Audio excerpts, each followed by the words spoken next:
ឲ្យតែមានជំនឿទៅលើទេវតា5អង្គនេះហើយនោះជីវិតយើងធ្វើអ្វីក៏បានសម្រេចទាំងអស់នេះគឺជាប្រសាសន៍របស់លោកតាប៊ុនឋានដែលគាត់ជាជាងតងម្នាក់គាត់ប្រឹងប្រែងរកស៊ីពីលុយ7 កាក់រហូតខ្លាយជាសម្បត្តិកហបប្តីដែលជាសម្បត្តិអ្នកមាននៅជំនាន់នឹងអ្នកទាំងអស់ខ្ញុំបានអានជីវប្រវត្តិរបស់គាត់ពីសភៅមួយក្បាលដែលមានតម្លៃត្រឹមតែ 4500 រៀលទេហើយសភៅហ្នឹងខ្ញុំចង់និយាយថាបើនិយាយពីគុណតម្លៃពាក្យពេចន៍នៅក្នុងសភៅហ្នឹងរសជាតិនៅក្នុងសភៅហ្នឹងគឺវាលើសពីលុយដែលខ្ញុំទិញ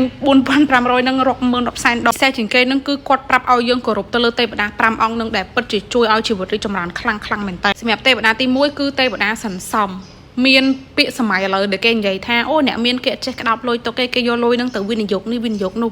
ប៉ុន្តែអ្នកនរគ្នាត្រូវដឹងថាសម្បត្តិគ្រប់យ៉ាងគឺកាត់ឡើងពីការសន្សំបើសិនជាអត់មានការសន្សំទេចូលប៉ុណ្ណាក៏ចេញទៅវិញប៉ុណ្ណឹងគឺអត់មានសល់ទេសម្រាប់ទេវតាទី2គឺទេវតាសំចៃអ្នកនរគ្នាពាក្យថាសំចៃគឺបានន័យថាមិនខ្ជះខ្ជាយពាក្យថាសំចៃឬក៏មិនខ្ជះខ្ជាយមិនមែនបានន័យថាកុំរិះទេប៉ុន្តែគឺប្រើប្រាស់ធនធានប្រកបដោយការគោរពឧទាហរណ៍ថាតកតងជាមួយនឹងពេលវេលារបស់យើងប្រើប្រាស់ពេលវេលាយើងបែបណាយើងប្រើប្រាស់ថវិការបស់យើងចាយលុយរបស់យើងបែបណាសូម្បីតែម្ហូបដែលយើងញ៉ាំទឹកដែលយើងប្រើប្រាស់ខោអាវសម្លៀកបំពាក់ប្រដាប់ប្រដាដែលយើងប្រើប្រាស់តើយើងប្រើប្រាស់របៀបណាយើងប្រើប្រាស់ដោយខ្ជះខ្ជាយឬក៏យើងប្រើប្រាស់ដោយមានការប្រុងប្រយ័ត្នអាហ្នឹងគឺទេវតាសំចៃអ្នកនរគ្នាមិនមែនថាយើងកុំរិះណាគឺយើងប្រើដោយមានការប្រុងប្រយ័ត្ននៅក្នុងហ្នឹងសម្រាប់ទេវតាទី3គឺទេវតាព្យាយាមអ្នកនរគ្នាដឹងហើយអាហ្នឹងគឺមិនថាអីក៏ដោយនៅក្នុងជីវិតរបស់យើងបើសិនជាយើងគ្មានសេចក្តីព្យាយាមគ្មានការខិតខំប្រឹងប្រែងដោយស្មោះត្រង់គឺអត់ងាយបានអ្វីៗមកទេហើយបើសិនជារបស់ហ្នឹងបានមកដោយងាយដោយយើងមិនបាច់ព្យាយាមមិនបាច់ប្រឹងណាវាទៅវិញក៏លឿនដែរសម្រាប់ទេវតាទី4គឺទេវតាទ្រិះរិះធ្វើអ្វីក៏ដោយអ្នកអស៊ីជាពិសេសដឹងហើយគឺត្រូវការនេះ